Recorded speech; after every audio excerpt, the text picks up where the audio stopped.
everybody, it's Mrs. Ulacki getting ready to show you how to do a writing after the book, I Was So Mad. Now in this book, Little Critter talks about all the things that he could not do that made him so mad.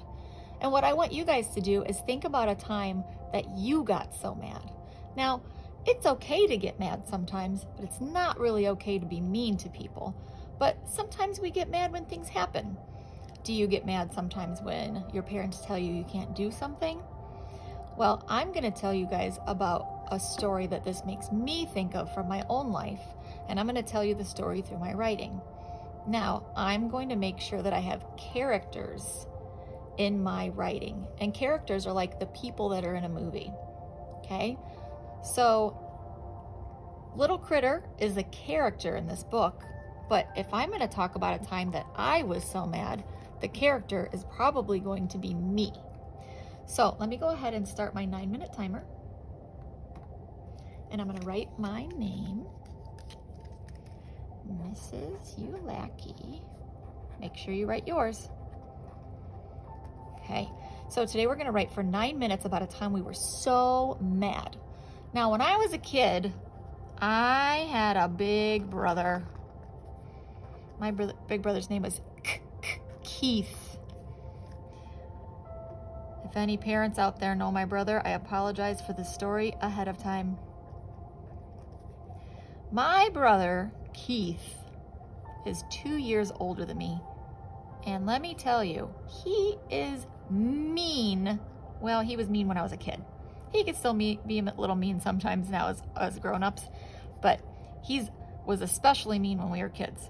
So one day, Keith came in the house, and I was a teenager. I was about 14 years old, and I was on the phone. I was kind of sitting on my bed, and I know this looks silly to the kids, but we had phones that had cords on them. And it was at the end of my bed. So here I am, sitting on the phone.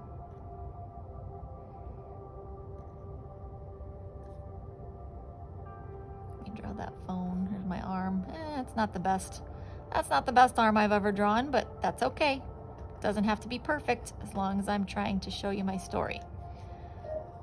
So here I am, laying on my bed. There's a pillow. I want to make sure you can tell this is my bed.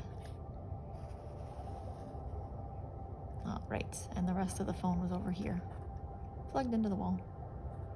I'm kind of going off the page here. Okay, so my brother Keith came in and he decided he wanted to use the phone. And he said to me, "Get off the phone." And I was like, that's not very polite. That's not a very polite way to ask someone to get off the phone, especially when I wasn't bothering him. And he came in and he yelled at me again. I'm going to make a little speech bubble.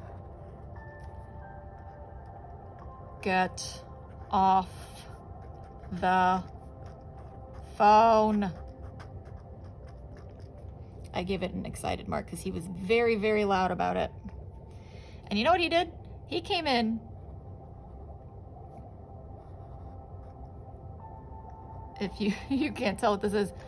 And he stepped on my head. I was sitting on my bed and he stepped on my head. Well, I'll color that in and make it look a little better. It's a little funny because he was so mad at me for being on the phone and I would not get off the phone. So he stepped on my head. I was so mad. So in just a second, I'm going to color in this picture and then I'm going to write a sentence.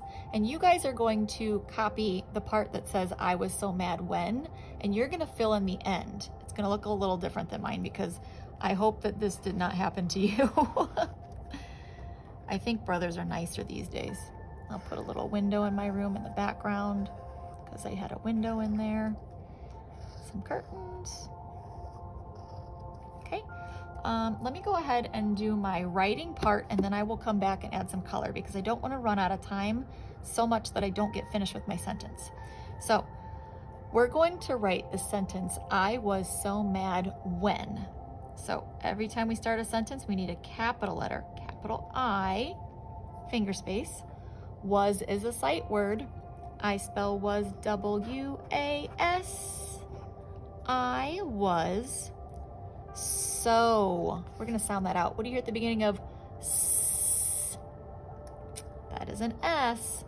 So. That's easy. I was so. Let's sound out the word mad. What do you hear at the beginning of mad? Yep, that's an M. M. What's the middle sound? A. That's an A. Finally at the end, mad. That's a D. I was so mad. Finger space. This is the word when. It actually has a silly silent H in it. W-H-E-N.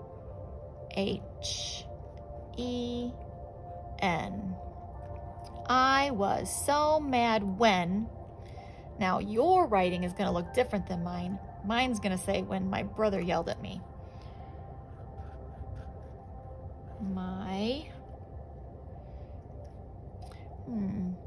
wonder if we can sound out the word brother. Okay, now parents, this might not look exactly like you would think it is because we want to teach the kids how to sound it out, but what do you hear at the beginning? B, B, bruh, B-R, bruh, sounds like a U, bruh, that's that TH. Brother. There's an R at the end. I was so mad when my brother yelled. What do you hear at the beginning of yelled? There's a Y. That's an E. L. That's easy. L. Yelled. There's a D. I was so mad when my brother yelled at. That's easy to sound out. A. At. T. I was so mad when my brother yelled at, finger space, me. What do you hear at the beginning of me? That's an M. E. If you just listen to the sounds and the words, it almost tells you exactly how to spell it. Okay, I have about 2 minutes left, so I'm going to start adding my colors because I wanted to make sure I got my sentence written. Oh, this door was probably brown. See how I used just a regular rectangular shape to make this door? Lots of things in our world are shapes that we can see when we draw them. So a door might be a rectangle, a desk might be a rectangle, a lunch table might be a rectangle. You don't have to think so hard about how to draw something when you know that it's just a certain shape. And as long as you can draw that shape, you're okay. Okay, Keith, mean brother. Make sure his clothes look okay. I'm doing 3-star coloring, making sure that I'm staying in the lines and making sure the background color goes away. Notice how I'm making sure to put back my markers after I use them so I don't have a whole bunch all over the desk. That's a good tip for organization. Uh-oh, I didn't make the background go away. That's a good way to make sure that we don't lose our markers or crayons or whatever we're using. You might also notice I'm storing my markers point side down because it makes all the marker juice go to the tip and we don't have to worry about our markers drying out. Let me add some color in my curtains. Oh my goodness, I already have 36 seconds left. See how quickly this goes by? I don't even have time to finish my whole picture. Now, the only reason that I can make my pictures look like this is because I add so much detail and I keep going. I do not just say, I'm done and quit. Gotta keep working the whole time and think about all the different things that you can put in your picture, all the different details. Oh, 5 seconds left. We'll color my pillow and then the alarm will probably go off. Yep, there we go. My pillow is colored and time is up. All right, guys, have an excellent day and good luck on your work.